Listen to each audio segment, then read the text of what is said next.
right. Back on the Project Bodybuilding Podcast interview section, I guess you can call it, here with Tony Yoon. All Yes. right. I got it. Okay. Sure. Or as a lot of you are probably pronouncing it, Tony Duong. Tony Yeah. Duong, I've heard. Yeah. Yeah. Classic Physique Olympian, not just Classic Physique competitor, Classic Physique Pro Show winner, Classic Physique Olympian. Um, Good to have you on. Thanks, man. Happy to be here. So All I right. want to, give your audience a little bit get to know about myself and then what my future plans are. So let's For get sure. Do you do a lot of these sit down things like podcasts and things? You know what's funny? I actually want to do my own podcast. Hmm. Um, but it's just, time and getting all the equipment and all that stuff is Sure. kind of very time consuming for me. But I always want to just do this podcast thing because it's fun. I Uh, think it's a great opportunity just to like get more classic guys because I see a lot of men's physique guys out there do. mhm. So we can get more classic guys to actually do more podcasts. I think it would make the division even better. You're actually the first classic guy I've had on the channel, actually. Nice. Yeah. So, first thing I want to get to, what age did you start bodybuilding? Well, I started competing Yeah. back in 2013. And, it was something that I really wasn't really, yeah, I'm going to wake up one day and be a bodybuilder. It was just kind of like something I wanted to try out because coming from a sport background, I played sport all my life. After high school, there was pretty much nothing else for me to do. So I was trying to fill that void. Hmm. And, going to the gym kind of keeps me active, so that I don't feel like I'm not productive. Um, and long story short, there was this old guy at the gym. He was planting this seed in my head. Hmm. He was like, "You have a great physique. You should compete." And at that time, I was like, "Nah, dude, like that would never cross my mind, like getting on a bodybuilding stage and wearing, posing trunks." And every time I see him, he keeps like planting that seed. And then one day I was, you know, feeling spontaneous. I was like, you know what? What do I have to lose? Because I just wanted to see what the bodybuilding stage was like. So that was when Men's Physique first came out. Yeah. And I tried it out, and I didn't do too well, let's just say that. Got last call out. Didn't know how to pose, didn't know how to diet, didn't know how to do anything. I just had a tan on and just stood on stage and they were telling back then they were still doing the quarter turns Uh, instead of just front and back. So you have to do like a 360 yeah. in comparison. Um, and then, obviously I didn't do well at that show and my competitive nature kicked in. And I went back to the drawing board and I prepped myself for the next two shows locally.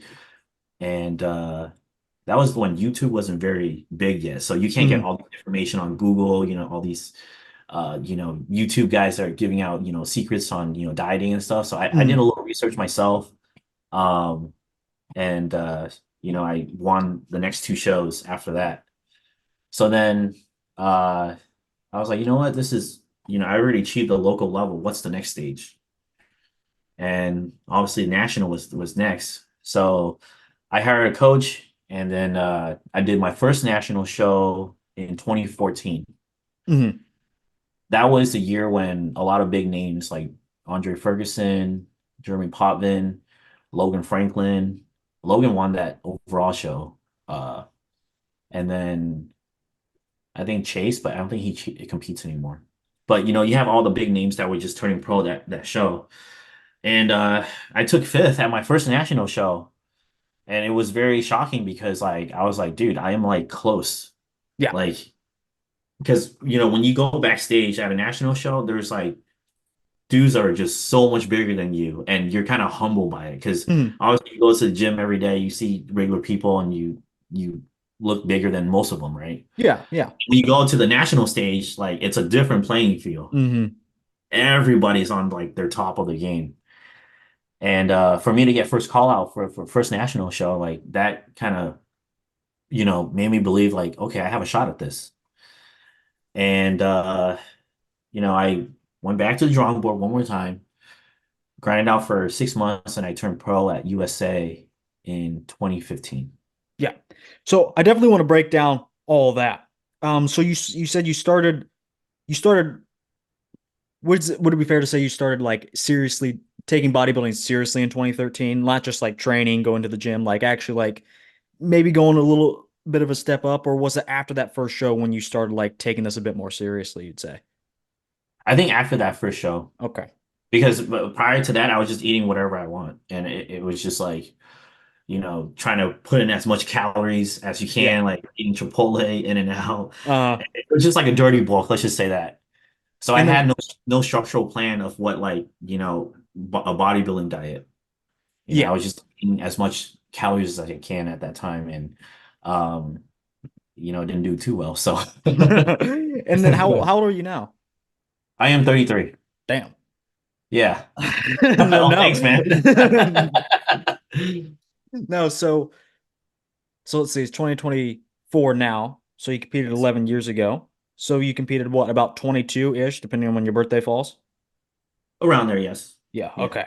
Okay. That And was then like, I think when I got out of my whole partying phase, yeah, and then it was funny because I would I would work out during the week, and then I'll go out during the weekends, sure.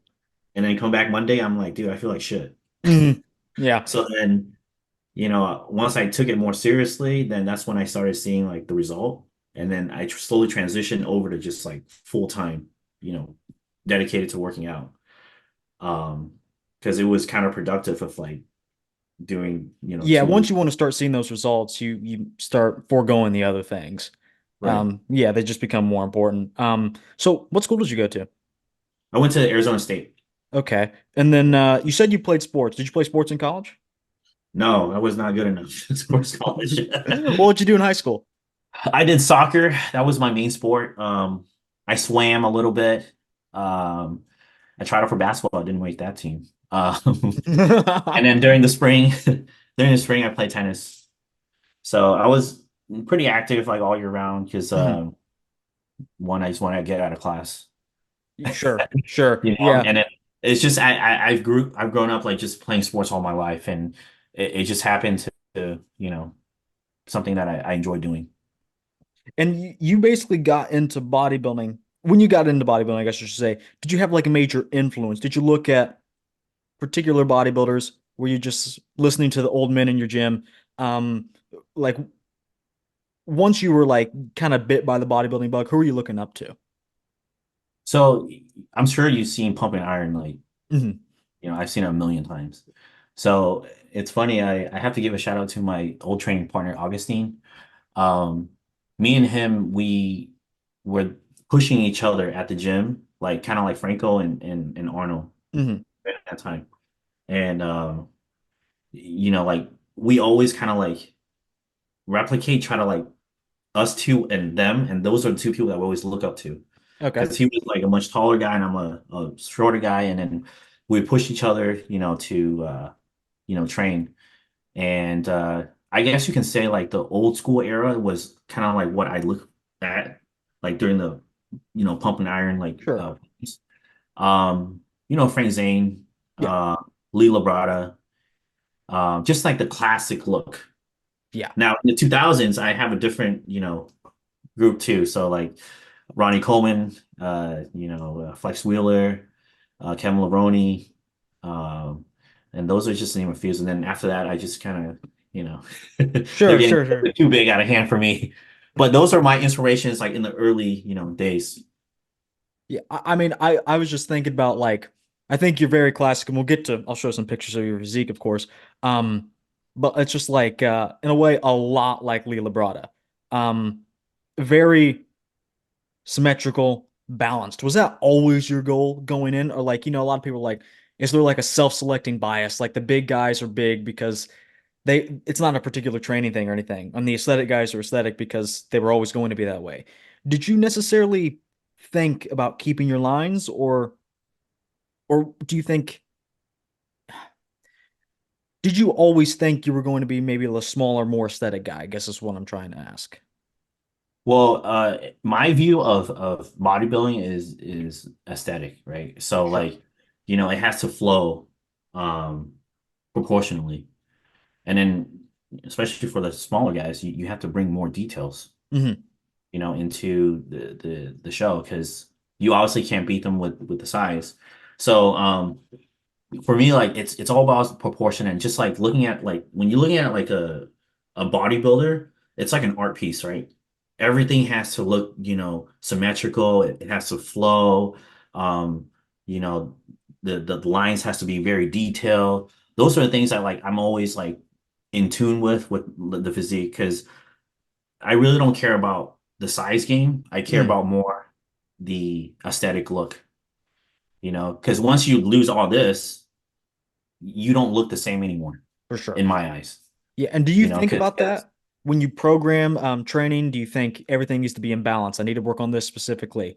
Um, and basically, like, do you not get too big in the off season? Do you think like is keeping those proportions a center stone of like your entire bodybuilding training, I guess?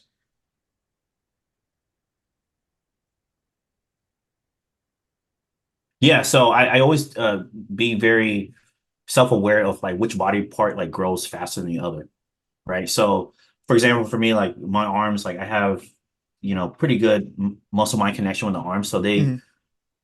can grow pretty fast. Same with legs too. The only thing that kind of like I have to really pay more attention to is chest and back, right? um so I would put more focus on the weaker areas that I have to kind of catch up to the other areas. Hmm. Um, but at the same time, don't neglect the ones that are just your strong point as well. Sure, sure. Because a lot of times they're like, "Oh, your arms getting too big. You should skip arms for a whole year," Yeah. something like that, right? But that really does a disservice to you because like let's just say the big arms actually makes you look, stands out. But if you Exactly. take back from that, now you don't look the same anymore. Hmm. So it's just you got to know like you got to prioritize. Okay, can I analyze like your body? Okay, what are my weak areas and what do I need to work on? And then from there you can kind of break down on like, okay, what training should I really focus on for my split? Maybe I can wouldn't say go less intense, but like less volume on the certain body part that grows really fast. Um, and then just put all that energy into the weaker areas. And I want to stay But on training. Actually, what yeah. is your style of training? Are you like a high volume guy, low volume guy? Just basically sum up. A lot of people would say Dorian Yates, low volume, Arnold, high volume. If you can give me like a sentence, what is your training? My type of training is high intensity. Doesn't matter if it's heavy, it's light, but if you don't have that intensity as your base, you're never gonna grow, right? So guys can just go in there and just rep out like 3 sets of 10, but it's like, are you actually working out or are you just going through the motion? Hmm. Like I can make, a 25-pound dumbbell like really heavy, but if you have to, put that, oh, what happened? Oh, I put that just want, intensity. yeah, yeah, I wanted to pop up some videos. Yeah. So yeah, for me, like I train pretty heavy, especially with a training partner, Sure. because I think for you to actually grow your muscle, you got to put your body through a lot of stress, right? Now, don't try to ego lift. That's like my biggest pet peeve. But if you can somehow push beyond, the weights, Hmm. uh, with just perfect form and like maybe a little help from your training Yeah, partner, yeah. you'll be able to grow. Okay. So And when you say intensity, unfortunately, this I find this definition does change for everyone. But are you going beyond failure, correct? yes. Okay. And do you do that on Is every it set? Do you do that on, do you divide up working sets, feel sets, priming sets, whatever you want to call them? Everyone has their own term. How many sets of workout do you think you're going beyond failure? well, we have two basically working sets, and those are two heavy sets that I go all out, right? So I have kind of Gotcha. like the it's feeder set. So you warm up to the heavy set, Yeah. Yep. and then once I get to the heavy set, I go as much as I can. It should be like 6 to 8, like heavy to where you're like struggling. Okay. I think that's where it creates like the most growth overall. Gotcha. And And then then you just gotta like for me, it's just you gotta enjoy the pain, man. Because yes. if you're just kind of just wimp out just when it starts hurting, then you're not growing because once the pain starts, that's when the growth starts. That's what I believe. And Uh, I know you have clients. What is your advice to like more so beginners? Like they don't know where failure is. They don't know their limits. How does one build up to that level of intensity? well, for beginners, I would just really tell them to really focus on their form first, Okay. right? Because what's worse is like if they progress and they have shitty forms, it's gonna hurt them in the long run. Now, if you can perform the exercise with great form, Hmm. control, and then the numbers can start to come. Because a lot of times, like guys are chasing numbers in the beginning Hmm. because, oh, I can bench like 405 or 315, 405, whatever, Sure. squat, a high number. But are you really, controlling it? Are you actually engaging all the muscle that you're actually training? Because, guys, anybody can throw around numbers, you know, but this is bodybuilding. You're actually supposed to use your muscle to Absolutely. Yeah. you know to engage it. But for young guys, like focus on your form first. The numbers will come later. It's nothing, no rocket science. Always like challenge yourself like every week. But even if you have like 2.5 pound increase on your lift, that's great. That's for progress. Or Sure. if you perfect the lift even better. That's progress right there. But oftentimes I think guys want to go too fast, like too soon. Hmm. Hmm. And then that's what's kind of, get them in danger because, bodybuilding, it takes time, years and years of work. Um, I wasn't able to squat like even 2 plates for almost like 2 years. Hmm. Yeah. So, Um, so do you think maybe it's just a matter of like for like particularly you can do the exercises well. You know how to do them. You know you have good mind muscle connection. And let's say you do want to start working up in failure. Um, how should one start just like starting with something light? Should people even go to failure with a heavy weight at all? I know you do. Um, what should a I guess maybe not beginner but intermediate trying to push their intensity up and test their limits and push their limits. What are some good guidelines to follow? in order to go to failure, I think, when like, when it starts like you start feeling your muscle starts to fatigue, I would say Hmm. that's when you have an extra 2 or 3 reps in you, Okay. right? I think that's when failures, can be, defined because, um, you know, it's easy to tell your mind like, okay, you can do 8 to 10 reps, right? Yeah. Now, if you change that mindset and just like increase the number, right? You can probably do more. So I think it's all in the mind because, I always tell guys, right, that they're trying to like when they're doing like a PR rep, this is an example. Yeah. Uh, they'll be like, oh, I'm gonna try to shoot for 2. Now you're telling your mind like, okay, I'm only gonna do 2 reps. Exactly. Yeah. Maybe after one, that's when the mind starts to kind of like, all right, he already told me one, so I'm gonna stop. Hmm. Hmm. I always tell guys like always shoot for a higher number in case you Yes. miss.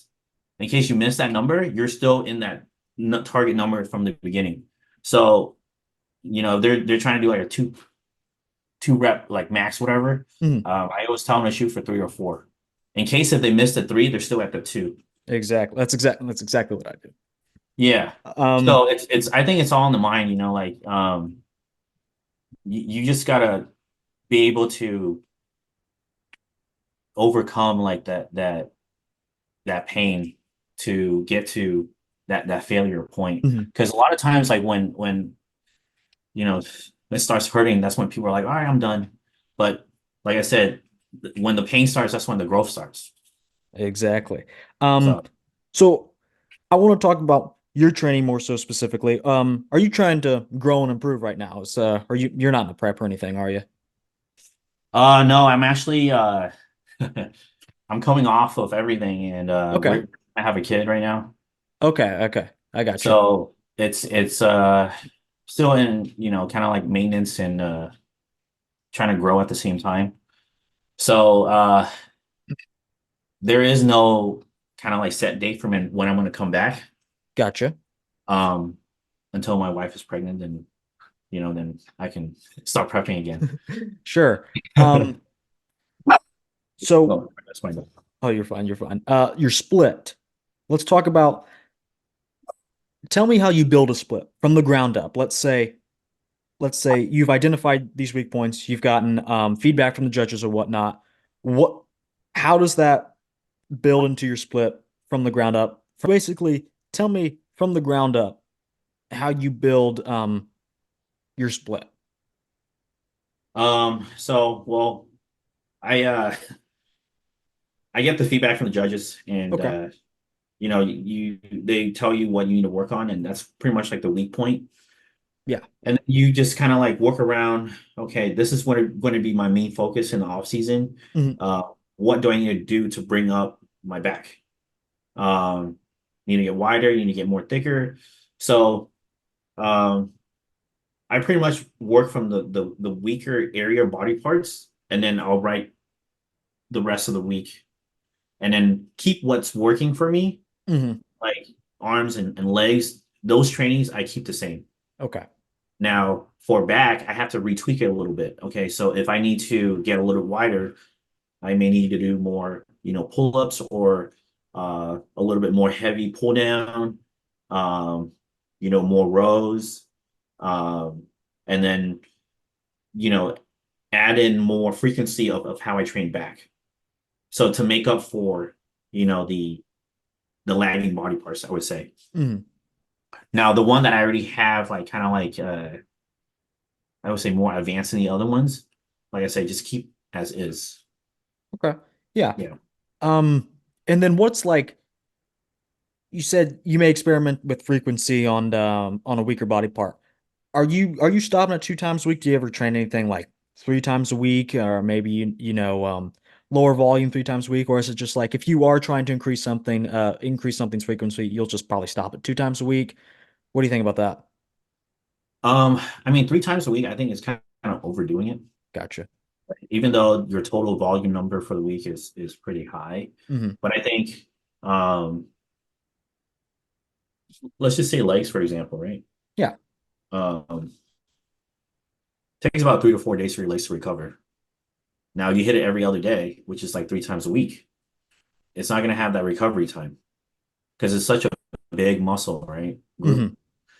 Hmm. I used to I used to do I would say 3 times a week for legs because I was like so, you know, I wanted my legs to grow so like fast, right? Yeah. Yeah. Because I think that's a pretty common thing for people to think like, oh, the more work you put into this muscle group, the faster it's going to grow. Hmm. But unfortunately, it doesn't work like that. You're going to have to give it time for it to rest, recover. That's when the growth happens. Um, and normally, I think giving it like 3 or 4 days in between each muscle group is a perfect time for you to hit it again. So we have 7 days a week, so you probably just hit the muscle group just twice a week. That's it. Gotcha. Um, Now, I think if you're doing it 3 times a week, it would be more damaging to your growth because you're not allowing it to rest enough. So what's the Calves split? though, calves though, you can train it every other day. Does that include abs? Abs too, yes. Okay. I think abs is a very great exercise or group of muscle that you should always implement into your workout because you use your core for everything. Not a lot of people think about this. Like your core is basically your base to all your lift. Yeah. If you Yep. have a weak core, you're not gonna be able to push or be able to brace like, for when you're squatting or just overcoming like heavy lifts. So you're Um, training abs every other day.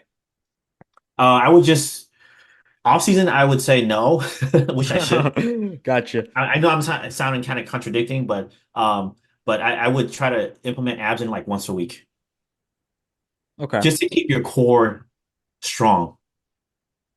You do vacuums too, right? I try to. I'm getting there. Okay, let's I'm say like getting. let's say like well like during a prep do you ever just like it's abs and cardio every morning that's what you're doing or do you like practice a vacuum at all during your prep or is it just something that it's always tight? So I'm blessed to have uh, nice core, Hmm. but during prep, um, I, I would start training abs like 10 weeks out, and the reason for that is because to condition myself at the Hmm. same time, tone up the midsection too, because like I stated before, the details really matters when it comes to classic. Sure. If you have a really nice line on serratus, your abs, abdominal, it can make a huge difference on your placing because the first thing that the judges like really draws their attention to is your core because Hmm. they're looking at that and you're looking at your glutes and everywhere else. Because honestly, upper body is really easy to be leaned out. Everybody get leans out on the upper body, right? Hmm. But right here and the lower back and the glutes area, those are the hard areas for you to get super super lean. So sorry, I got a little off track, No, no, you're but fine. yeah, I started like 10 weeks out and I would train it every morning with my fasted cardio. And that's like the perfect time to train because you're essentially at your lowest weight in the morning because you're on an empty stomach Yeah, yeah. and you're able to just like, do vacuums and just like engage your core at the best. Hmm. um so if you could give me what's the split you're rocking with right now, like kind of in a maintenance period. Do you have a set split? Yes, I do. Okay.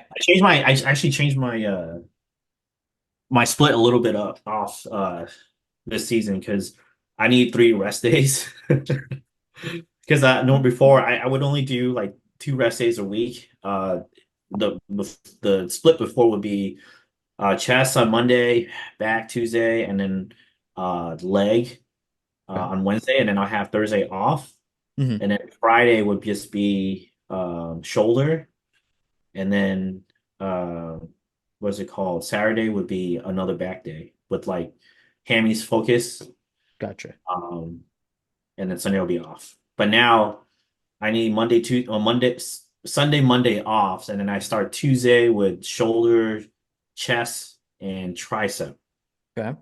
and then Wednesday will be back, and then Thursday I have off again, Hmm. and then Friday would be legs, and then I'll have another back day on Saturday, and then Sunday.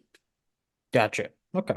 Okay. All So right. it's a little different, but I think like for me personally, like that 3 rest day is really helping me grow. Um, because like you've seen the recent videos, like me and my training partner, like we go pretty hard and For sure. like my body's like begging for a rest day. Like Hey, after the second day, like of oh my God, after that leg day, we're yeah, just you're like, cooked. yeah, we're cooked. And it's just like we looked at each other, we're like, yeah, I think we need a rest day tomorrow. Gotcha. Yeah. So, would you say you're trying to bring up the back the most? More width. More width. Okay. Yes. Um, Uh, so go ahead. is this back day, could you run me through this back day? What is the thought process of this back day? I mean, some people like to go in and, just wing it. Is there these exercises that you really feel well in certain areas and you just do them, or does everything have a purpose? And if so, what is that purpose?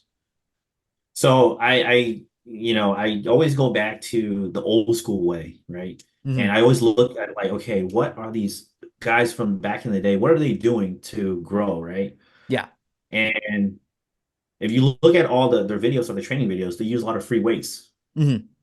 right? Um, I get like nowadays we're more advanced. There's a lot of machines out there that will um, you know, get your exercise to, or get the workout to the exercise you want. Hmm. But I feel like the missing piece for like creating a good physique is the free weight.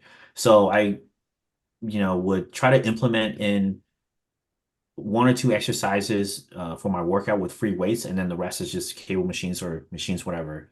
And I feel like that is what makes you grow. Um, and then for the back workout, you see earlier, going back to, relearning how to do the bent over rows. Yeah. And, I had to drop my ego a little bit on this and relearn the movement because, um, you've seen Dorian Yates, he does this for, four or five plates, whatever. Yeah. And you've Yeah. seen even like, you know, all the top bodybuilders, they do like bent over rows. Um, so I'm relearning how to do this movement. It sucks in the beginning because I know I can lift more, but at the same time, I have to realize, okay, are you lifting the weight to that you're feeling, or are you just lifting just a lift, Exactly. right? Exactly. So it was like I'm at like the center of like midpoint where I'm just like, what do you want out of this? Do you want to go for strength or do you want to build muscle? Hmm. Because anyone can just roll like three plates, but are they actually engaging, the back? Exactly. And for me, it's just, yeah, you come to the realization like this is bodybuilding. You have to, drop the weight, drop your ego, and actually go to the weight that you actually feel the muscle. Um, and then the rest is just my back was pretty toast from that. So Oh, I'm sure. I'm yeah, sure. so you see, like I'm just starting to use the machines. I, like you said, there's absolutely nothing wrong, especially if you do manage to work in some type of free weight movement, particularly more so in the beginning. Even if it's, a lighter thing, Yeah, and then, I think well, go on, go on. I think you should like throw in at least like one free weight movement into your workout, Hmm. Yeah, because you're using a lot more muscle to actually control that weight versus if you were on a machine where everything is kind of like fixated and exactly. Yeah. you're only engaging at like a minimal amount of muscle. All right, let's So shift gears just a little bit. Very quickly, I just want to talk about your diet. Or do you have a coach? yeah, Ariel cuts. So he is out in the Bay Area, and I connected with him back in 2019 or 20, is it 18 or 19? Yeah. I reached out to him to do my men's physique show, and then Hmm. you know um, that was when Classic just like was barely popular, Uh-huh. and uh, it was just kind of like something that we kind of joke around. It wasn't like serious. I was like, I want to do Classic, and then he believed in me. He was just he's like, yeah, yeah, I think you can do it, and I was like, well, okay, let's do this. And it happened to fall like during like the whole COVID year, Hmm. right? So everything was shut down. So that gave me a lot more time to kind of bulk up to fill out for the division. I mean, I was training legs, like, but it wasn't like as hard as like how I would now. Yeah. Because obviously men's physique is just focused on upper body. Um, so then I started training legs during COVID, and dude, my freaking legs just like grew like so fast. Hmm. And it was like about a year and a half of bulking, and then we did our first show together for Classic. I think the is it Texas Pro. It wasn't this Texas. It was like Yeah, the Republic of Texas. no, it was actually the one in December. I forgot what it's called. Um, Battle of Texas? Battle of Texas. There you go. Yeah, Battle Yeah, of Texas. I did my research. Yeah, there you go. Yeah, so Battle of Texas. I think I got ninth place at that pro debut, Mhm. and then we're like, all right, well, we know what we have to do. We got to go back to the drawing board. And then did another off season, full off season again, and then came back, and that's when you saw me at Boston. Yeah. So we'll get to that. I do want to go back just a little bit before, because you're getting into things I want to get into. Let's start, go back just a little bit about you as an amateur. So I looked on NBC News Online. You had not done very many shows. I know not everything's on NBC News Online. Um, but you turned pro 20, let's see here, 15? 15. Yeah. Yeah. So it says here that you did 3 shows before that. Is that true? Yes. So I did Really? the 2013. That was the Natural Western. That was the bodybuilding show. Yeah. Yep. Yeah, and then I did Dennis James Classic in between the 2013, 2014. Oh, okay. Okay. Yeah, and then there was the Phoenix Europa too. So I did plenty of shows like in between the 13 and 14.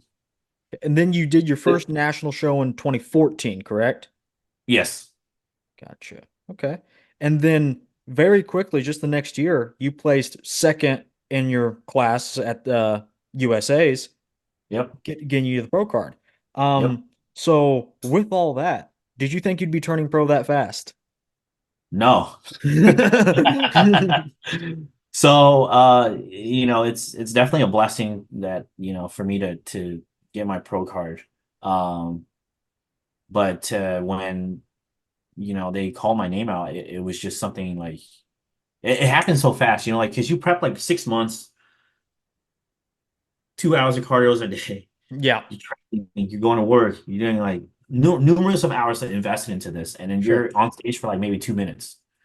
So when they called me out and like they started comparison and stuff, and then it was done within like 30 minutes. Hmm. And like I was still like in you know shock because like I was like, what's going on? Like, am I turning pro? And then my coach was like, yeah, you're gonna get your pro card tonight. And I was like, really? Because when something happens really fast, it really hasn't hit you yet. Yeah, yeah. So that's how I felt at USA. And how did your coach know? Like, was it just like, I think because of the placing of where okay. the guys was, it's exactly how like that was in the picture. You see the Oh, I see. I see. Yeah, up here. Yeah, Up so here. it was Yeah. just because I was in the center between the other two, and they usually shift to the left. Okay. Yeah. Yeah, so I was like, okay, well, I'm here for it. So And you started like really, you did your first show in 2013. And so just in 2015, you turned pro. That's pretty impressive.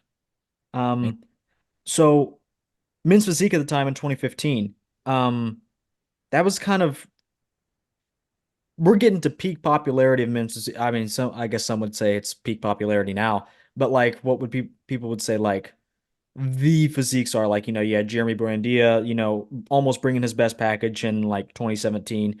And this is a great physique, I gotta say. And then you continued to compete after your pro card next year in the men's physique division. So tell me about your first time on the pro stage. What'd you think? What was the difference between amateur and pro?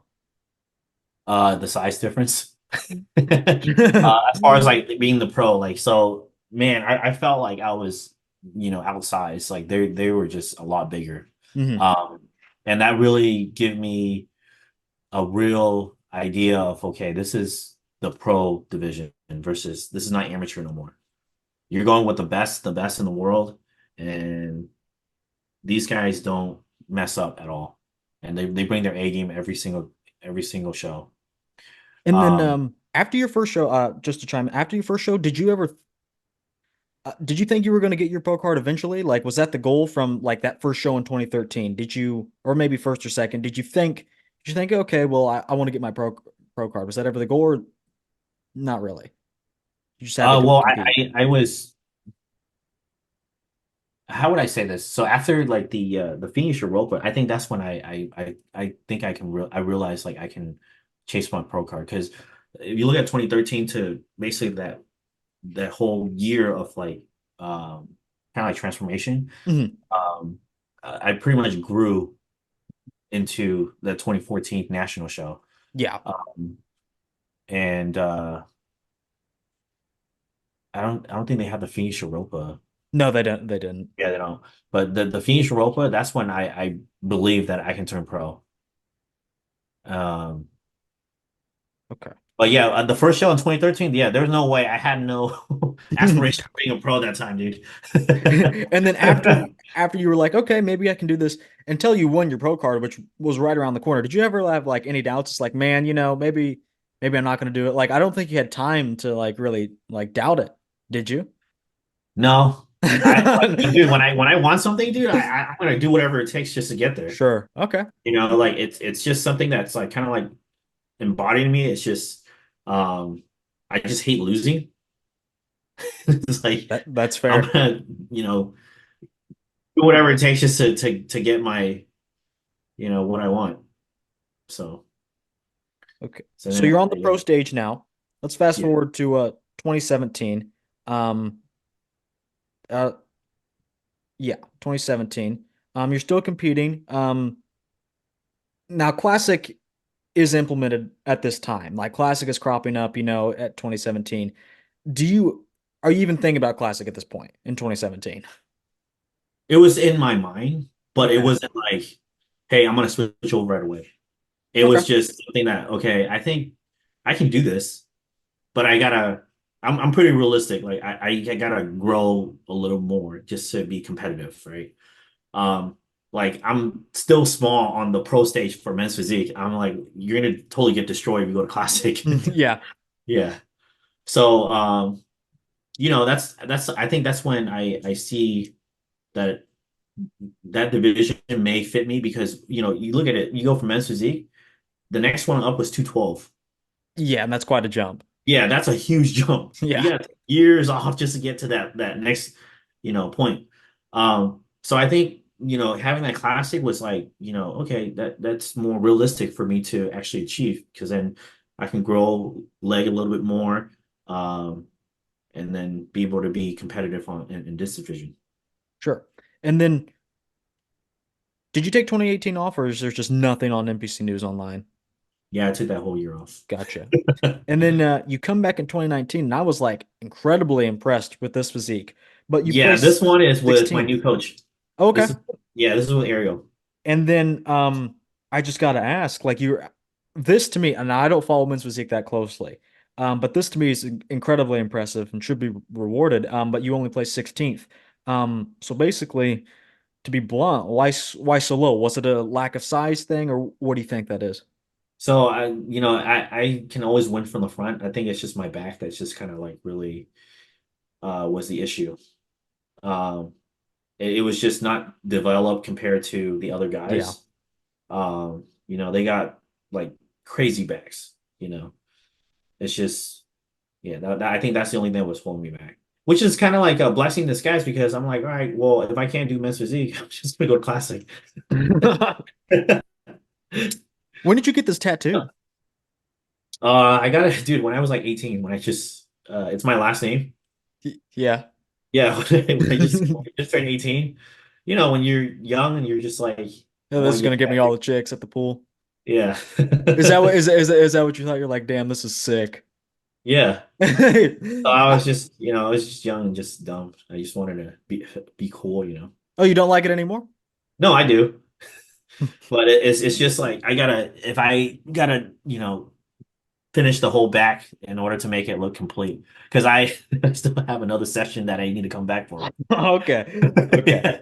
Um, so then we already talked about this. This is my next main question. You switched to classic in 2020. Um, so the decision behind that was basically just this is something that you feel you can show off more. This is something you feel you're more up to, genetically speaking. Um, what was the actual like final decision for you? I think because my legs, it was just like I think that because I started training legs a little heavier after, sorry, it's for the 2019, Yeah. and then it just grew, and I was like, I think I can be very competitive in this, but obviously not because there's still a lot of missing gaps in my physique that time. Yeah. Um, we just wanted to test the water to see how we you know, look on uh Classic. And then what Uh, did you think, besides like missing a couple of gaps, were you happy with the overall package you had brought in your first classic show? Were you like, nah, give it some time? And then what was your like decision like? Did you think you'd made the right decision? Did you think about going back to men's physique? oh, I mean, during that time, like when you in the moment, you're probably and like I was like, yeah, I look the best. Everybody thinks, when they're in the moment at the Yeah. show. Like, Yeah. I look Okay. the best. Why did the judges you didn't pick me this time? But Uh-huh. then when all the dust settles down and you reanalyze the pictures again, you're like, Uh, okay, I see why I didn't play so well. But after the show, it kind of lit a little fire into me because when I see guys that are winning the shows that are bigger than me, I'm like, okay, I can match that. mhm. And it gave me a little different motivation because in my eyes, I was like, I have the shape. I just need to fill it out a little bit more, Yeah. you know? So, my back is still weak there. Legs is great. Arms is great. Um, it's just upper More chest and of it overall. yeah. So, and obviously just time. Sure. Yeah. So you weren't having second thoughts. You were like full steam ahead. We're full send in this classic thing. Yeah, we after this show, we're sticking to classic. He's like, you're not going back to men's physique. He's like, you're gonna get too big. Gotcha. So Okay. yeah, it was a great Um, decision. yeah. So you turned pro as men's physique, but then quickly, well, I guess you couldn't have turned pro in classic, right? Because it wasn't there. Yeah, it wasn't even there in 2015 at USA's. Um, so yeah, classic, good stepping stone. And you're going to stay in classic for the rest of your career, right? You have no intentions of going to like a 212 ever. Who knows, man? Oh, That's something okay. that I always want to achieve. It's like a three division uh athlete, right? Okay. You transition from men's physique to classic and then 212. But I know that, in order to get to 212, it's going to require a lot more focus and a lot more, you know, intensity into that division, Mhm. you know. And after 2020, like you said, you took a long off season or, just time to grow, and then you got back on stage in 2022, correct? That was the reason for the gap. Yeah, that was Oh, the COVID, yeah. okay. And that Yeah. brings us to what I think probably most people know you from, the 2022 Boston Pro, where you placed second to Urs Kalasinski. So was this your best peak? Maybe not best overall package. Was this your best peak? What do you attribute that like success to? Because Urs, this is in 2022, went on to place third at the Olympia that year. Um, Yeah. so so this is good placing. What do you attribute that success to? Well, I got to give credit to my coach. He was very patient with me throughout the whole process and I think just taking the time off for me to grow Yeah, made a huge significant impact on my physique because we truly never had an off season. We were just shows every year, and we didn't take like a whole year off to actually grow. But he made the right call, and like you can see like how much I've grown from the Battle of Texas to yeah, to the exactly. Yeah. huge difference in physique. Um, so yeah, man, just time off really did me great. That's what I can attribute to. But I never lost kind of like that focus on, the stage because every day I always think, even till today, I'm like, man, I can't wait to get on stage. I can't wait to get on stage, Hmm. you know. So, but And yeah, then it was just very, you know, satisfying when I see like all the work that we've done over the off season kind of be displayed on there. sure. And you did a great job, like I said, second to what ended up being third place in the world. Um, so I want to go over this show, not to, if there's beef here, I'm sorry to disturb it, but I don't think there is. Um, No, I ours want is to a talk cool. about this show, and I think it is kind of it does lead into the next topic, which is tall versus short in classic. So for reference, how tall are you? I think. Sorry, can you repeat the question? You were just skipping out, like, because Yeah. This goes back to tall versus short in classic. How tall are you exactly? I am 5'3" and 3/4. So Gotcha. Gotcha. So do they wait? Do they height you in at like 5'4"? Like how does that work? Is that always like that 3/4 of an inch, or that quarter of an inch? Are you like doing stretching techniques backstage? Are you like wearing extra socks? Like Oh, we tried all that. I'm just kidding. uh, No, it's kind of funny because certain shows I measure differently because like mhm. I would have shows that would measure me at 5'3" and then shows that measure me at 5'4". So there was like a you know inconsistency in just measurement because and it does play like kind of like a stress factor because I'm always thinking that 5'4" I get an extra 5 pound at the Yeah, show, so then I wouldn't have to worry about making weight. But then Olympia, like my coach was like, let's just say you're 5'3", so then to just to be be safe. safe. Yeah, Um, because he's like, I don't want you to miss the Olympia because you didn't make weight. So that kind of like was something that we had to, take into account. Because I always thought I was like 5'4", because I think the show that I won to qualify for Olympia, they measured me at 5'4". okay, yeah, So I was going off base of that. sure. Do you think they should height everyone in like maybe once a year, once every 5 years, once in general, like once you get your pro card? What's your opinion on that?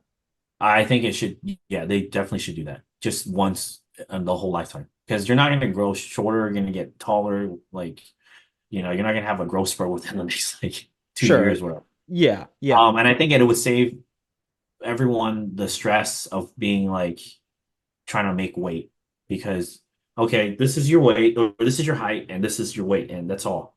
We're not going to change it. Mhm. So, it would save everybody the trouble of trying to, figure out their weight cap. You ever use an inversion table? Get that I extra thought about quarter it. inch? Yeah, because you see Chris doing it. I think Ramon did it too, but I don't know.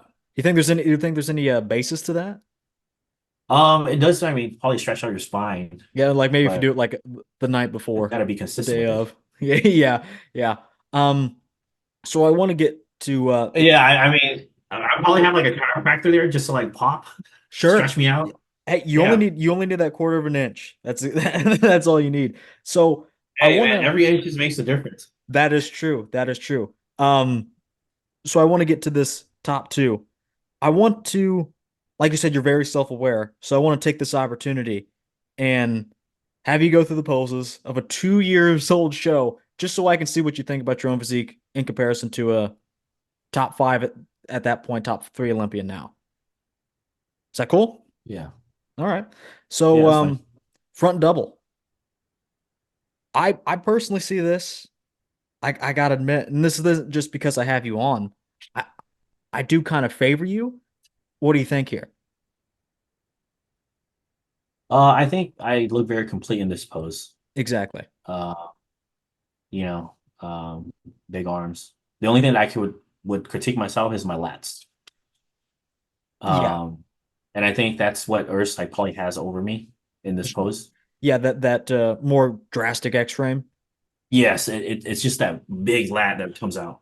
for sure, for sure. Um, bottom area probably maybe he probably is more conditioned than me on the bottom area. But that could be just in a transition picture too. But yeah, I mean, I like my pose for this too. But Urs looks great as well. Yeah, So yeah. You guys both look great. I think that that goes yeah, without saying. This side chest here, I think this is transition for both of you. Um, I really am a fan of your side leg. I was looking at like all these different videos of you. You really get that tie-in. The not even just like the glute ham tie-in, just the way your glute and quad tie in, actually, and the way the separation is there. I'm yes. actually very impressed. And I think you take this pose here probably on the pecs. Um, if you don't know, this is kind of what I do. I do bodybuilding comparisons. I don't know. I don't know if you've seen this. So this is what Yeah, I watched this your is. your stuff. Yeah. So this is what I'm pushing for here. But I'd have you in this pose. I think the first one's kind of iffy, but I like your picks more in this one. What do you think?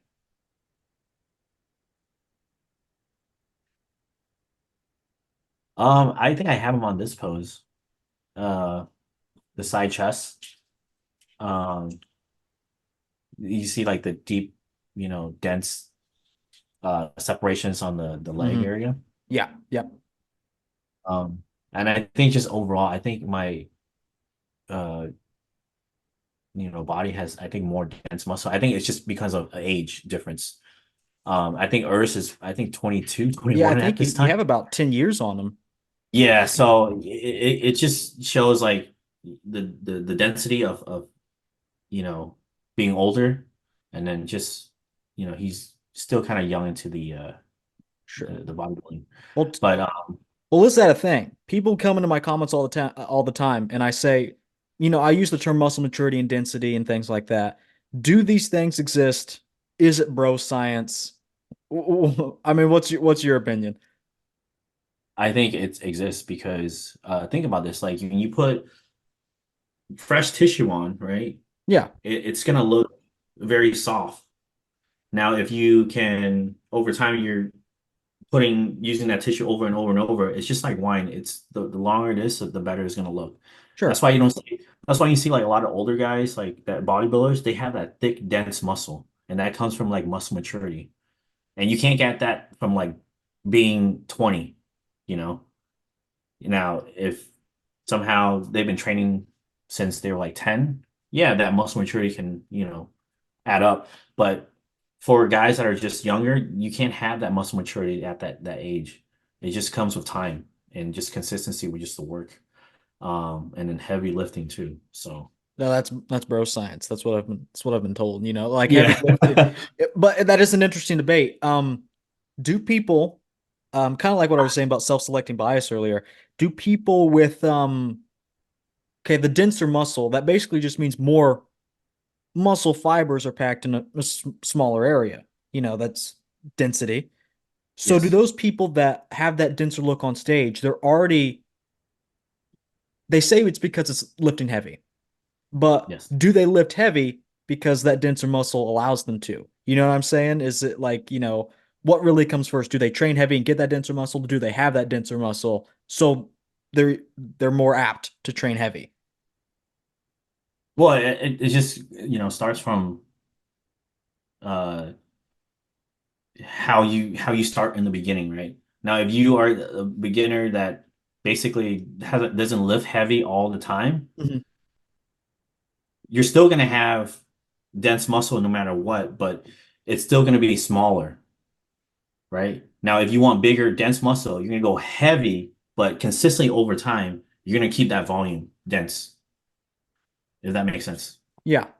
Because Yeah. like you see, what's the most shredded dude in like he's in Europe. He's like 0% body fat. Uh, He's like calisthenic guy. helmet. I Helmet. think that's Yeah, because yeah. you look at his training, all he does is like pull-ups, all that stuff, right? He doesn't do heavy lifting, but you see how dense his muscle is Hmm. because of his age. He Okay. never lifts anything like super heavy, but he's doing the same repetition over and over and over and over. Over And time. over Yeah. time, yeah, and it just comes with maturity. That's all it is. Okay. So Yeah, I think that's an interesting debate, but I like the way you put that. Um, I guess. I think just time is what a lot of people like it's missing. Okay. Um, if you can train hard for 10 years straight, Hmm. you can see that dense muscle like starts to come out, Okay. right? Yeah. Because you know, 2 years in training, you'll get size, but you have that soft look. That's why Yeah, it's that's why fresh. yeah, it's fresh, right? That's why I see guys like they're like, oh, I just put on like 20 pounds of muscle, but like when they cut down, you lose that muscle too, because Exactly. Yeah. right? Because like that's fresh tissue that you just put on, and you cut down like so fast. The first thing it's gonna probably tap into is your fresh tissue, Hmm. right? If you have dense tissue, it's gonna stick. It's gonna stay there. And that takes years and years of just, development, if that makes sense.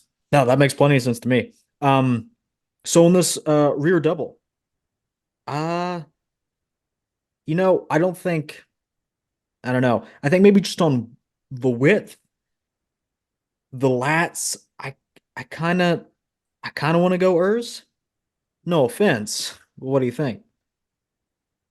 Yeah, I'll give him the this Yeah, back post. we can give I him mean, that one. yeah, I'll give him this one. I gotta say, I mean, back double is like one of my weak pose. Um, it's something that I always need to work on. Sure. But yeah, I'll give him this pose. Well, we'll let him have that one. Yeah. And then let's see here. We'll find a better one. Yeah, abs and thighs. Um, I gotta say, smaller frame. I like the way the way your obliques are tying in and smaller waist. I kind of like that. But Urs, you can't deny great legs, great abs. Um, the waist for classic is a bit much for me, but that's just because he's crunching down on it. Genetic thing. Yeah, Who you got here? this one's a coin toss. This is Gotcha. apple orange. Yeah, Yeah, this is the sure, apple orange. It's like this is where the judges kind of like have to pick because if you look at the details, we both have very detailed abs, for right? sure. Great legs. Now, did they want, this can go back to the debate of like short guys and tall guys too. Yeah, exactly. Um, the eyes is always gonna get drawn to the taller guys, right? Hmm. Because they're bigger. But if we were to just like break down body parts by body parts, it's very, similar. Yeah, yeah. Um, but And I think, I mean, this could be go either way for that pose. And then favorite classic pose. Let me find a good one here. Both of you great posers. In fact, I don't think maybe it's because maybe they don't see you a whole lot. I think your posing is really underrated. Really underrated. So this one I always call it a coin toss because it is just comes down to what you like. So we'll talk Yeah. about more about posing in general. Are you posing a lot in prep? Do you pose a lot in the off season? What's your approach to posing? Dude, I pose right every time I see a mirror. Okay, yeah. So I have a full body mirror like at my house. So every time I wake up, I'll just go through my mandatories, Okay. so that I just, be more conditioned and then just have like the awareness of like when I hit the poses. Um, it's just more practice, man. And then after I work out, I'll just go into the pose room. I'll pose again, and then before I go to sleep, before I get into the shower. Sure. So Uh, it's just, I think it's overlooked posing, but it does play a huge role when you're on stage because Absolutely. the judges can see who's practiced and who doesn't. Hmm. So, How do you go about choreographing a routine? Is it something like you start with prep? Is it something you start 2 weeks out? Some people do it. They just go through some poses in their head backstage. What do you do? oh, if you're doing poses backstage, that's too late. I was listening to an interview with Chris Bumstead once, and he was like, "Yeah, I just kind of went through the poses I wanted to do backstage in my mind, and I hit him on I hit him on stage." I think he's trolling everybody. There's no way someone can practice a It was back song in like and 2017 though. So, it was his oh, he he's was probably trolling everybody, dude. Because like choreography for a routine is like another big task that you have to do on top of your mandatory, right? Mhm. Uh, you want to display your physique to the song, you know? So it's extra poses that you have to go outside of the mandatories. Um, Now you have your floor game, you go on the floor and start hitting these poses. For me, like I just stick to for when I put together my posing routine, Yeah. I stick to the mandatory first, Okay. and then I pick a song that I can go with the flow of it, and then from that base, then I can start throwing in different poses. So that way, like it will flow. Because if I were to go from mandatory and then I just do like a routine, put it all together, it's going to be a little bit overwhelming just to like put it all together. Yeah. So, 10 weeks out, like just, if you're in the studio, like posing, you might as well just put on music and just kind of freestyle. And the best way to do it is just record yourself and then kind of look through the video and Mhm. go like, oh, hey, that pose looks pretty good on me. And then you can be selective of like di different poses and then put it all together.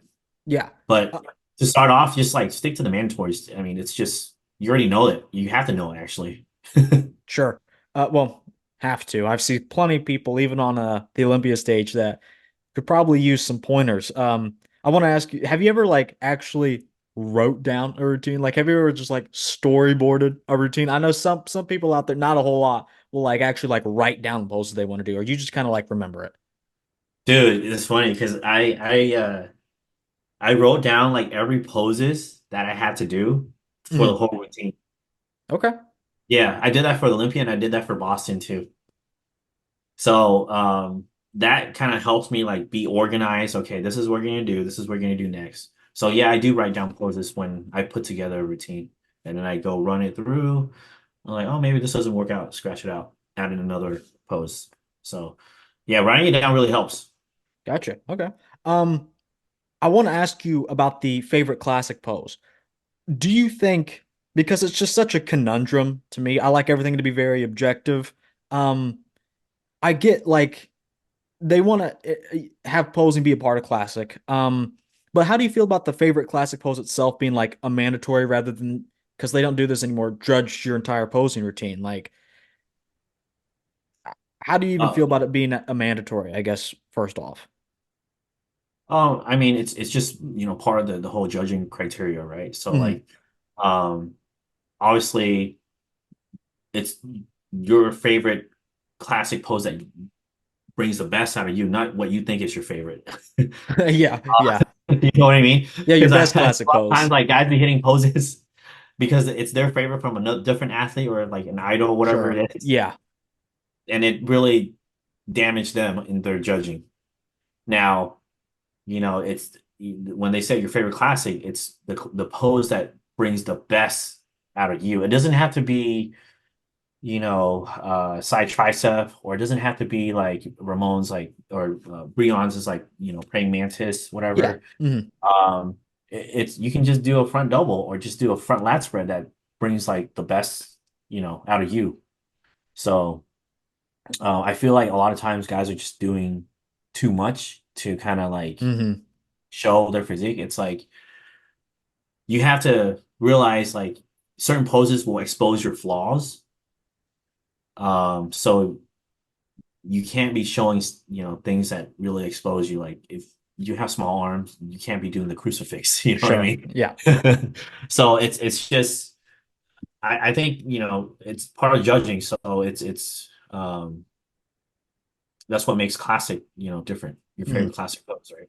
Do you think they should start judging the posing routines again, especially in classic? I think they should. The reason for that is because it would put more emphasis on athletes to actually put more time into creating a choreography like routine, and it would make the show a little bit more entertaining, even though the show is already entertaining for a Mhm. classic division. But it would bring more attention to just like the routine. Um, and I think athlete would start trying to put together like a better routine instead of knowing that, oh, it's not going to be judged, so you can just go out there and do whatever you want. Mhm. Yeah. Absolutely. And I think, yeah, the quality of the routines will be a lot better. Absolutely. Absolutely. I think it'd be a nice. I don't know if I'm fine if they don't do it for open, but I think they should especially do it for classic just because it is classic. And I think maybe if they want to differentiate these two and three divisions, if you want to add 212, I think judging classic posing routines would be a good way to set it apart a little bit. Yeah, I think so too. It's just, I don't know, the judges want to sit there all day and just, you I mean, know. yeah, if you can judge the favorite classic pose, you can judge a whole routine because it's the same thing. The judges are picking their favorite. I mean, Yeah, right. But I mean, a routine is like a minute long versus like one pose is like 10 seconds. So Yeah, you have 30 athletes in just one show. You're sitting there for like another extra 30 minutes. true, You true. know what I mean? But Yeah, I'm not against, like the whole only top 10 get to do their routine for the show. You get what I'm would saying? So take a if long you, time. Yeah, yeah, because if you have 30 guys doing routine for the night show, you'll be there all night. But if you are even top five, if you're making top five for the final, then you get to do your routine. That's only yeah, like extra 5 minutes. I If think that that's makes fair. sense. Yeah. No, I think that's So fair. yeah. So after the Boston Pro, you go on and take your first pro win at the San Diego Championships. Um, what did that feel like to just like win and like know you're going to the Mr. Olympia? Man, that was just like, you know, something that really hit me until I got home to Arizona. Yeah. And I was just like, in disbelief and until like maybe a couple weeks later, and I'm like, oh my God, I'm actually going to Olympia. And then like I'm getting interviewed by, muscular development, Hmm. a bunch of Dennis James and everybody, and it's just like um came to reality for me. But in the moment, I just, I didn't really take it all in yet. Um, Understandable, yeah. And then you do go to the Olympia. I think that's Um, when it really truly hits me. Yeah. yeah. And then great package. But you place 16th, didn't place correct at the Yeah. 2022 Olympia. Okay. Um, but overall, were you pleased with the package you did end up bringing to the Olympiad? Do you think you could have done something better? Um, what do you think? Yeah, I mean, back is needs to bring up again. Okay. Uh, so the front was really great. Um, it's just I think we had like 60 guys that stage that day, I believe. Yes. Yeah. Dude, it was a lot of dudes in the back. Is it easy to get overlooked? Yes. So you would have it was all in alphabetical order. So the first 30 guys would go do their, you know, individuals, Hmm. and then the next 30 guys. So you think about it, that's like 60 minutes. That's an hour right there. And you're in the backstage like for pretty quite a long time, you know. But my first Olympia, great experience. Like I made it to the pinnacle of bodybuilding. Yeah. But obviously I'm always like a hard critic on myself. Like I could always do better. Um, but yeah, man, it was just like a different experience, like being backstage with like all the top dudes. It's like once again, I felt small. Just like the national show, I'm like, oh shit. Like, you know. And I think this is the year when they announced the maybe increase in weight, I believe. Um, No, that was the Texas last year. yeah. Yeah. Yeah, but yeah, that's right. I think you're right. Yeah, Um, yeah. so that's actually an interesting point. I've yet to ask you. At your last show, so after the 2022 Olympia, we'll get to the 2023 season. What was your stage weight and what's your cap? Your new cap. So my new cap is 177. Okay. Before is 170. So that's an extra 7 pounds I That can is, put. yeah, that's a lot. Yeah, a lot for me. Sure. And hopefully it goes into the right area. I would hate it to go with my arms and my legs. That would be so. Um, so for Olympia, I weighed in at 160 on check-in weigh-in Yeah. Thursday night, 168, Okay. and I had to sit in the sauna for an hour for it to make the weight. Okay, so you like in your hotel room or whatever, you realize you're not under that 170, so you gotta pull some Uh, strings. so what happened was, I wake up and I weigh myself, and I was like 170 on the dot when I woke up, and then as the day went through, I started like gaining more weight. I don't know if it's like the cortisol. I'm stressed out. Yeah. it's check-in and weigh-ins that night. It's at 7 p.m.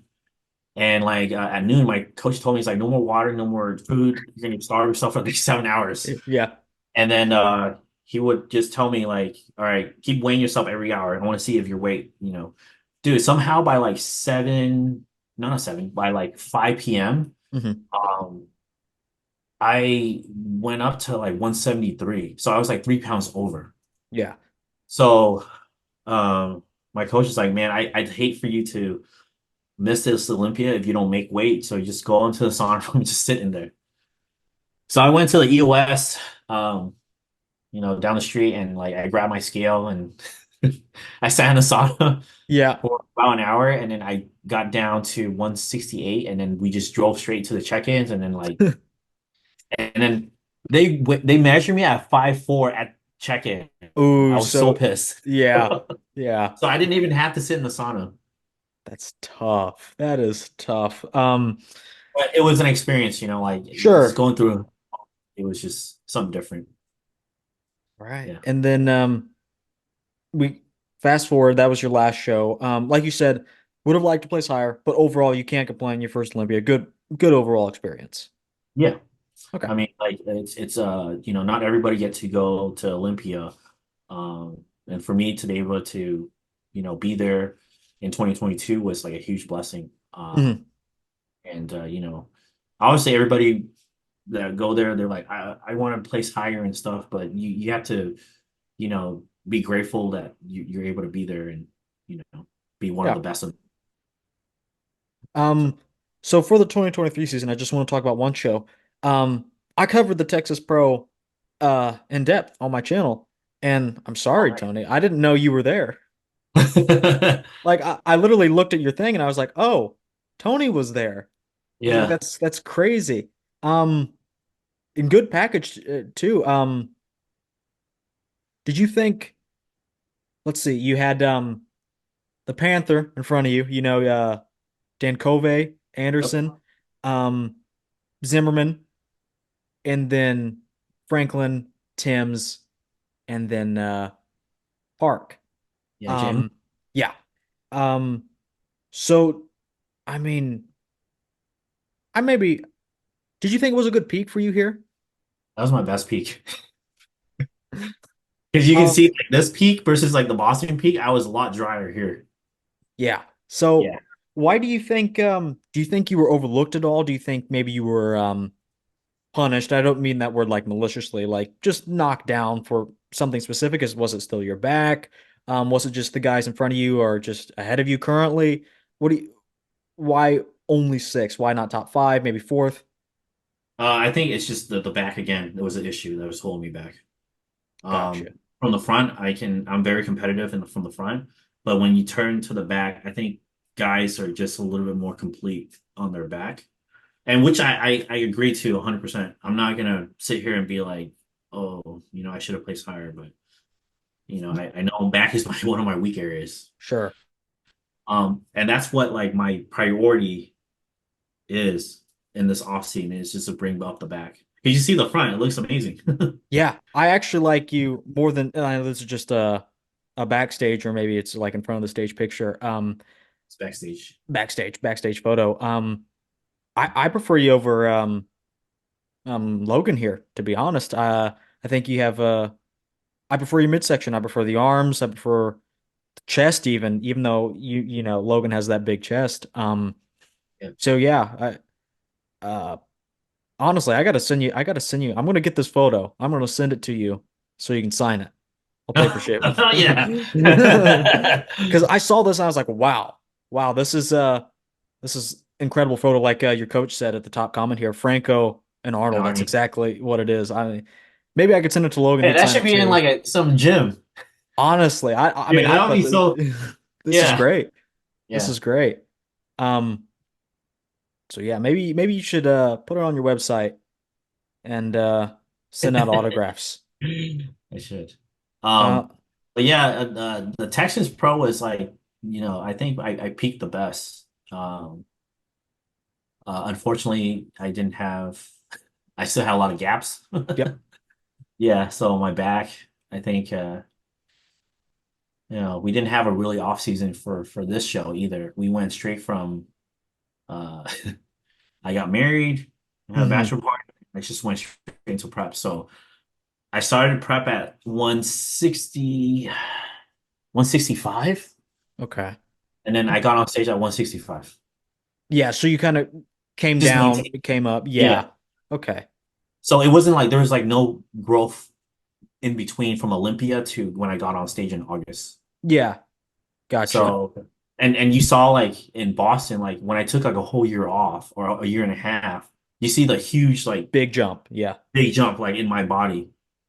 And I think after this show or after this that season last year, we came to a conclusion that like, yeah, we need an off season again because what that did for me was very beneficial. I grew like a lot. And I feel like I'm very critical of myself. I feel like I was missing that pop factor on my leg. Okay. So, like at Boston, you can see like the thick, quad sweep Hmm. from like when I hit the side chest, but I feel like I'm lacking a little bit thickness there. Gotcha. Um, so that's just, you know, goes back to the training that I was telling you about is like you have to go hard and intense all the time. Because Hmm. at this prep, I kind of back off on like the heavy intensity on my leg. Yeah, and you said you noticed, so these small things, even though they may not seem small, you're like, oh, I'm not gonna train as heavy. They matter. They all add up. They do because like I think I made a mistake just like once you kind of take off the load like of heavy load, you Hmm. also it will start to change. I agree. I noticed You know, changes in my own physique you like see the that. different volume, you see like different like it doesn't pop out as if you go like heavy. I 100% agree. I noticed like if I stop training super heavy, like for knee pain or whatever, and squats specifically, and I take those heavy things out, I notice instantly that I don't have the volume. Um, Maybe not instantly, like within a month or two, I notice instantly in that time frame that they Yeah. don't have the sweep, they don't have the volume, they don't look as filled out. Even though I'm training as hard, I still get sore after the gym. I'm still progressing and on the logbook. Um, it's just not the same. And Oh, whether that's bro science or not, I don't really have a scientific explanation for it, but I I believe it's true. it I is true. definitely do. Yeah. So I want to get into very quickly the short versus tall debate. Um, Sure. so you recently they just came out and gave guys more weight in the shorter weight classes. Like you're on the shorter end, you got 7 full pounds to play with. Guys that are kind of in that middling tier got 3 to 5, and guys like Chris, he got like 1 pound added. So they're obviously trying to address an issue. Besides just being besides being taller and just standing out more, do you Right. think there's an advantage built into the rules for taller guys with weight caps and all that? Do you think there's an unfair advantage for them? Um, well, I don't want to sound like I'm complaining, but the reality is if like, you put a tall guy and a short guy next to each other, the Mhm. eyes always get drawn to the taller guy, Exactly. Yeah. right? So unless if you are a short guy that like fills out like completely your frame, like look Mhm. like a full bodybuilder Yeah. and you pop, yes, you're gonna draw that attention. But what I'm seeing is the trend is like a lot of the taller guys are winning shows, you know, um, and guys that are actually the shorter guys that are actually winning shows are actually filled out completely Mhm. thick. And it's kind of hard to kind of just say A blanket statement. yes, Yeah. but I still believe that it should be a two system where you have a tall division and a short division. Really, you're a proponent of that. I didn't even have that on my list of things to talk I about. think so too. Just like Okay. 212 and open, right? Yeah, Because you think about this, right? It's apple and oranges. it When is. you have like Terrence and Chris like standing next to each other, both great physique, phenomenal physique. But they're different things. They're just different. It's just the height. That's it. Yeah. Yeah. um, Now if you zoom somehow stretch Terrence out and make him as tall as Chris, it's a fair game, you Yeah, know? I agree. So Let me know if this sounds accurate. I think you touched on something. You said shorter guys, if they are going up against a taller guy, have to look very filled out, very complete, very muscular. yes. Um, And I think, do you think that is because taller guys kind of have this slight halo effect? And I don't think the judges do it consciously at all. I'm not saying that they do. I think they're just a human psyche thing. It's just people are attracted to tall people. You see a tall guy on the street, you look at him. Um, you know, it's built into our language, head and neck above everyone, head and shoulders above everyone else. It just is what it is. So they kind of have like a slight halo effect built around them, and I think. And they usually have good shape too. If they're in classic, they probably do have good shape and they're taller too. So do you think they can maybe get away with a bit more? And that's why the shorter guys that do win are very complete and don't let them get away with that. Yeah. It's just a natural human instinct. It's just like our Yeah. eyes always catches like the taller guy. Hmm. Like, in NBA, you have a point guard that's 6 foot. He's taller than most of us in Yeah. society, but there's a guy that's a 7 foot tall. You're gonna catch looking at him. Exactly. Yeah. Right? So it's just a natural human instinct. But it's just I don't want to sit here and complain saying like, oh, they're always picking tall guys, but I think it would be fair to have a short division, maybe 5'8", 5'9" Hmm. max, and then the rest to 6 feet, whatever. And then Because how would they do that? Like, would you say top five overall at a show in the short and tall categories go head to head? How would you do that? if we were to implement that, Just throw some ideas out there because I I think mean, it's an it interesting would it would debate. be like kind of like back in the day where like the Arnold and Franco where they go to the overall round. Yeah. That's a good way one way, but or we can just split up the division again, where it's just the short class and then the tall class. Both will go to the Olympia, but then you'll go to Olympia compete in the short class, and the winner of Mr. Olympia short class versus the winner of Mr. Olympia tall class. Then you guys go over to the overall round, Okay. if that makes sense. I know it's a little extra work, Sure. but it would allow a lot more shorter guys to be, I guess, Viable be competitive. Be competitively. competitive. Yeah. Yeah. With that, do you think what do you think about Classic removing weight caps entirely? Then we might as well just do open. Well, let's say they still I think it makes more sense if they did have an open and tall, short and tall category because it's just like then if we're splitting them up on that basis, then we don't necessarily need the weight caps. But the judges, they're always there to push the envelope. People are always there to push the envelope. So do you think over time that's why we can't have just an open weight cap? Because like you said, why don't we just do open? Yeah. Yeah, I think the judges want a criteria like, the way it is, just like men's physique. Now Hmm. they're implementing, a height and weight like classic now. Okay. So they don't want you to get too big to where you look like a bodybuilder. Hmm. Um, but they want to be control of this, standard. Um, which is great because you know exactly what your numbers are and you have to Yep. stay within that range in the off season because if you outgrow it, then you go to the next division. You go to 212 or go to open. Sure. Um, So but let me rephrase this. Do you think the criteria is enough in classic or do we need the weight cap for sure? Because like the criteria for the longest time was Lee Haney. And then you saw like just in 10 years from Lee Haney's win in 89 to 99, we had Ronnie Coleman. Two entirely different physiques. And the criteria just gets pushed a little bit, each time to push the envelope.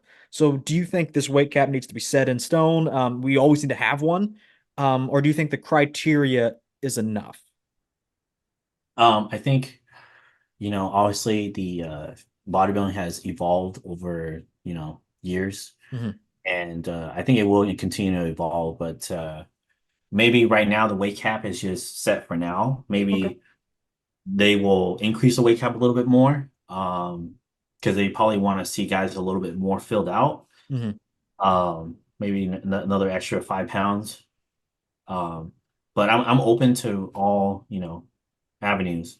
But I don't think it should be pretty set because if you kind of set it there, it doesn't allow the sport to evolve by itself, Yeah. like because every year I think they reanalyze, okay, this is the look. Maybe if we give them another extra pound or so, they'll be able to have a little more complete look. Hmm. And I wouldn't be surprised if they increase the weight cap again, Yeah, I would say so. you know.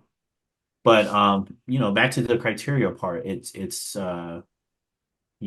great to have these weight caps so that we can differentiate. Okay, a men's physique should not look like a bodybuilder, and a classic physique guy should not look like an open bodybuilder. Hmm. So it's great to have the weight cap. All right. Because if you were to look at, sorry to cut you off No, again. no, you're fine. If you were to look at the poster for like the Olympia, like Brandon Henderson, he looks like a bodybuilder. Yeah. Yeah. Yeah, you put him right next to Breon. He's a little bit bigger than Breon in the upper body, Yeah. you know. So you should be able to tell when you put guys on the poster, be like, okay, that's the men's physique, that's the classic, that's the bodybuilder. So I think that's what their idea is. Yeah, and I think they're wanting to draw that a little bit more. Yeah. They want to draw that distinction a little bit more. So I got a couple of questions to wrap up with. We saw a new Arnold Classic champion this year, Wesley Vissers. Um, does he beat Chris Bumstead this year? Tough question, man. Chris is No, no, uh, no. yeah, this might be one of those videos that's gonna create controversy if I say the wrong Yeah, I'm stuff. clipping this actually. Yeah. Um, if we were to say overall completeness, I think Chris is far ahead I from would head to agree. toe. Yes. But we were to pick out body parts by body parts, then Wesley, I think, has a pretty sick back. Um, but I don't think his lower body is complete at all. So, bodybuilding, that's what makes it great. It's an overall look, Yep. right? Not just because you have the best bicep, because you have the best legs, whatever it is. Yeah. But I don't think anyone can dethrone Chris this year. This So year. Okay. Do you they'll be think close. They'll probably be battling for second and third, okay. but I don't think anybody can take out Chris at all until he retires, and that's I that. would I would agree with you. I think I always say that people don't appreciate that we're seeing, and I'm not like glazing right now. It's just an objective fact that we're not a lot of us, a lot of new guys especially, just haven't been through an era that we've seen such a dominant champion. Some guys saw Phil Heath, some guys saw Ronnie Coleman. It's the same thing with Chris. I really think it is. Even if he doesn't get 7 or 8, the dominance and the hold he has on the division, um, quite strong. So you don't think anyone's beating Chris. Who do you think would be the next in line? Is it Wesley? Is it Ramon? Is it Urs? Is it Tony? I would love to be in the top five to shake things up, but Yeah. I can't sell myself short. But that's long. But let's just talk about this year. Um, for second, you got to remember Ramon only prepped for 6 weeks for the Arnold Classic, Yep. so he wasn't really 100% to go into prep. Now he has this whole time to leading up to the Olympia this year. Um, I still think it'll be Ramon and maybe Wesley would fill in the third place and Urs would drop. Not no hate against Urs, but it's just he's Wesley beat him at the Arnold Classic, right? Yeah. Tony Twice. beat him in Boston. Yeah, there you go. So, I'm just going based off like statistic, Yeah, but exactly.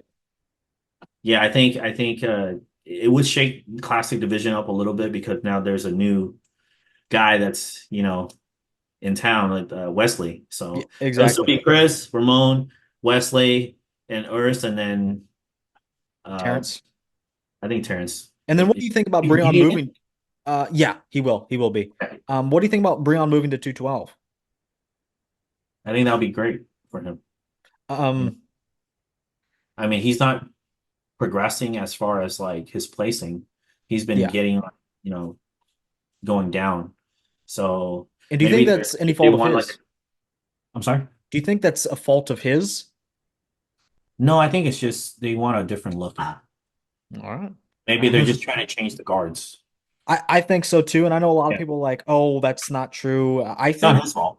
yeah, I think the legs started to hurt him a bit, but I think even just like recently as 2023, the weight cap kind of, brought a little life back to his physique. And I had him third at the Olympian. Did he ended up placing fourth? Yeah.